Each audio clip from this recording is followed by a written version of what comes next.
Surto de febre amarela em Minas Gerais. O estado já é o mais afetado pela doença no país e o Plano Aberto de hoje vai mostrar como estão os números em Ouro Preto e Mariana e a importância de se vacinar. E você vai ver também a tecnologia e os riscos para as crianças. Na entrevista de hoje nós vamos mostrar como os aparelhos eletrônicos podem interferir no desenvolvimento dos pequenos. E tem informação importante para os estudantes que estão concorrendo a uma vaga no SISU para entrar na UFOP. Fique com a gente, está começando o Plano Aberto.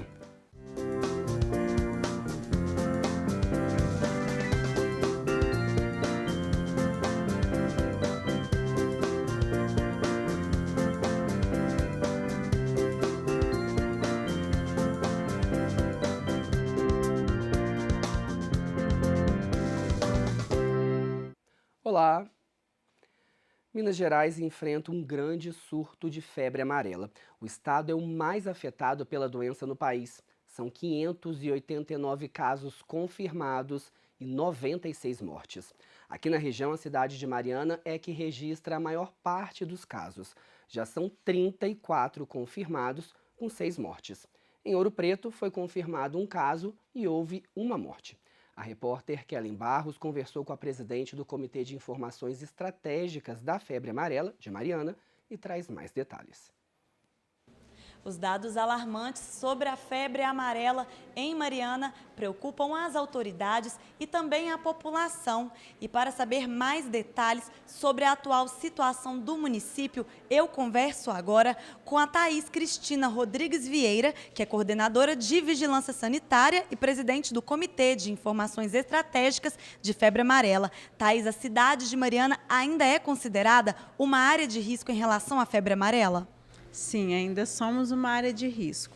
Por quê? Porque a gente tem uma área rural muito extensa. Mariana, a gente tem distritos a 60 quilômetros de Mariana, né? Então, a gente está numa transmissão silvestre da doença, pelo número de casos que a gente teve, de óbitos, de casos em investigação, a gente ainda está como uma cidade em alerta para a febre amarela. E até o momento são 34 casos confirmados da doença no município.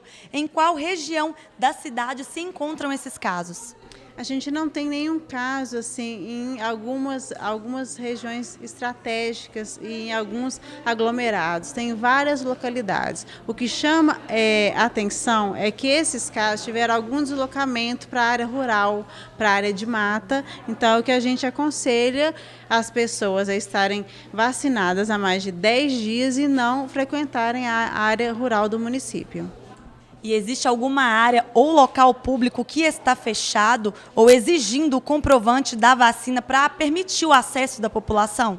Não, no município nós não temos nenhum local, nem público e nem particular, que esteja fechado. A orientação é realmente a vacinação prévia. E ainda falta muita gente para se vacinar aqui no município? Qual é a atual cobertura vacinal da doença na cidade? Então, antes do surto, a gente estava com uma cobertura, né, na faixa etária de 9 meses a 59 anos, de 96%.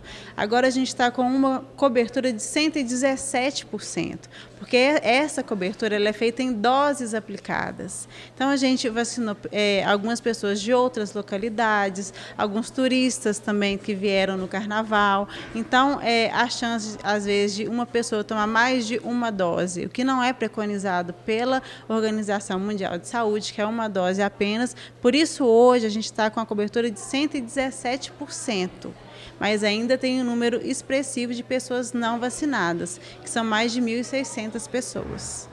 E a Secretaria de Estado de Saúde de Minas Gerais está investigando a morte de 11 pessoas por febre amarela que já foram vacinadas. Existe esse risco da vacina não fazer efeito? A questão da vacina é o seguinte, ela não tem 100% de cobertura.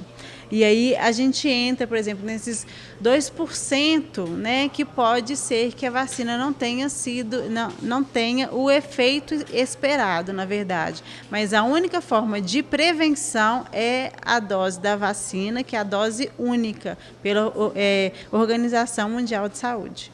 Então, a recomendação de vacinar quem ainda não tomou a vacina é a principal forma de prevenção. Isso, e também a gente aconselha o uso no caso de repelentes, de roupas claras, porque o mosquito gosta de roupas escuras, tá? Roupas claras, se possível, de manga comprida, mas é a vacina e o repelente mesmo. Obrigada, Thaís. E vale sempre lembrar que a vacina contra a febre amarela está disponível nos postos de saúde de Ouro Preto e Mariana. Mais detalhes sobre a vacinação, você pode entrar em contato com a Secretaria de Saúde de Mariana pelo telefone 3557-9808. Já em Ouro Preto, é só ligar para o 3559-3280. E agora um recado para os estudantes que se inscreveram em uma vaga na UFOP no SISU 2018 para o primeiro semestre e ainda não foram chamados para a matrícula. Quem deseja continuar na lista de espera precisa manifestar o interesse pela vaga até o dia 5 de março. O pedido deve ser feito pela internet no site vestibular.ufop.br. Lá você também encontra o edital com todos os detalhes. Até pouco tempo atrás, os pais sofriam para encontrar a dose ideal entre a televisão e o videogame na vida das crianças. Hoje eles precisam incluir nessa negociação o computador, o tablet e o celular. E atualmente é quase impossível imaginar uma infância livre da influência dos aparelhos eletrônicos, não é mesmo? Mas há um alerta aí. Um estudo da Faculdade de Educação da Universidade de Campinas concluiu que as crianças que usam equipamentos eletrônicos sem controle e não brincam ou brincam pouco podem ter atraso no desenvolvimento. O estudo indicou ainda que as crianças têm ficado em média entre 4 e 6 horas na frente desses aparelhos eletrônicos. E para falar sobre o assunto, eu recebo aqui no estúdio a Valdirene da Silva, que é psicanalista e pedagoga no Instituto Federal de Minas Gerais, aqui de Ouro Preto. Valdirene, obrigado pela sua participação aqui no Plano Aberto. Valdirene, existe uma idade ideal para que a criança tenha contato com os aparelhos eletrônicos? Existe, sim, de acordo com algumas pesquisas, né? Que essas pesquisas tratam que a idade ideal para a criança ter acesso, né, aos meios digitais é a partir dos 2 anos de idade. Sim. E de que forma esses aparelhos eletrônicos eles podem influenciar no desenvolvimento das crianças? Influencia em não ter idade negativamente, uma vez que consideramos, né, que a criança em desenvolvimento ela precisa trabalhar muito mais seu desenvolvimento psicomotor, linguístico, né, lateralidade, muito mais do que ter um acesso tão rápido, tão pouca idade do contato digital. Sim, e essas novas tecnologias podem transformar, ou ajudar a transformar essas crianças em adultos frustrados, ansiosos? Isso influencia na vida adulta da criança? Sem dúvida. E sem dúvida que sim, a resposta é sim. Isso a gente já observa, né, nos adolescentes, nos jovens, né, que a frustração diz respeito ao sintoma que ele apresenta, né? Irritabilidade, depressão, né, uma vez que o contato maior só é possível com a tela, ou do computador, né, através dos jogos. Então, a irritabilidade ela é percebida ao contato social. Quando ele larga o contato social para dar atenção só aos aparelhos eletrônicos. Exatamente. Então, quando ele precisa ter o contato com a família, criar laços, né, social com amigos, com a família, num grau já de dependência, né, com os novos meios digitais, a gente já percebe, né, que criou um sujeito frustrado, Por quê isso acontece, Vitor? Porque a realidade que é apresentada a esse sujeito é muito diferente da tela. Ele não consegue conciliar com a realidade, com o dia a dia, com o contato com as outras pessoas. Ali na tela do computador, ele controla o seu tempo, ele controla o jogo, o tempo de jogo, o tipo de jogo. Então, fora deste momento, ele não consegue controlar a reação, nem sua e nem, né, de quem está em contato com ele. E Valdirene, como gerenciar o tempo em que os filhos ficam com os aparelhos eletrônicos? Eu pergunto isso porque às vezes os próprios pais não conseguem gerenciar o tempo deles diante dos aparelhos.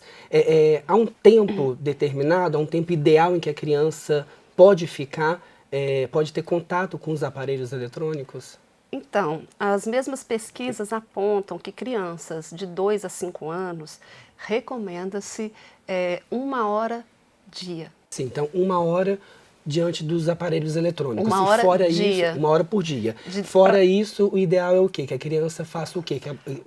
Faça outras brincadeiras. Outras atividades, aí a leitura, brincadeiras livres, né? A escola faz esse papel bem, né? Uma vez que ela não possibilita esse contato tão direto e por um tempo muito prolongado nas instituições, mas também sofre na contemporaneidade a dificuldade de lidar com crianças que no seu ambiente familiar ela faz um tempo assim o tempo é bem extenso com relação ao uso. A escola tem trabalhado com essa dificuldade, assim, como ministrar e equilibrar a criança que já vem, né, com esse tempo permitido pelos pais e controlar as atividades ali.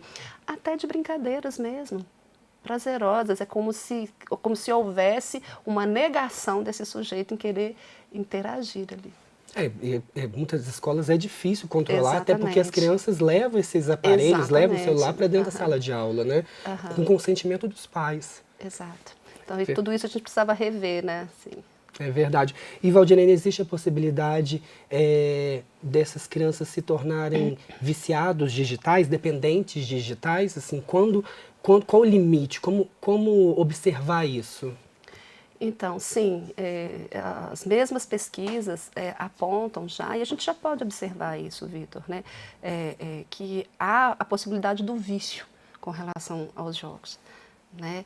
E o momento que o adolescente ou a criança que já tem o hábito, né, que já tem o uso constante, o uso contínuo de uma frequência maior de tempo, ele tenha que sair desse momento, ele já apresenta um sujeito frustrado. Por quê? As pesquisas apontam o seguinte, o mundo virtual, ele controla o mundo real, né?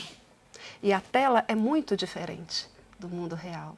Então, esse sujeito, ele se frustra com uma ordem, com uma negação da opinião dele, né? Então, aí a gente pode observar sujeitos depressivos, angustiados.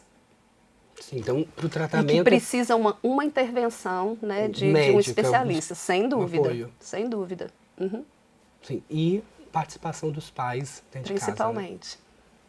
Ok, Valdirene, muito obrigado pela sua participação, pelos esclarecimentos aqui no Plano Aberto. Eu que agradeço, Vitor. E a nossa agenda cultural com as principais atrações do fim de semana em Ouro Preto e Mariana está lá na nossa página no Facebook. E a gente fica por aqui. Você pode rever a minha entrevista com a Valdirene no nosso canal na internet, youtube.com/tvufop. É sempre muito bom ter a sua companhia. Até o nosso próximo encontro.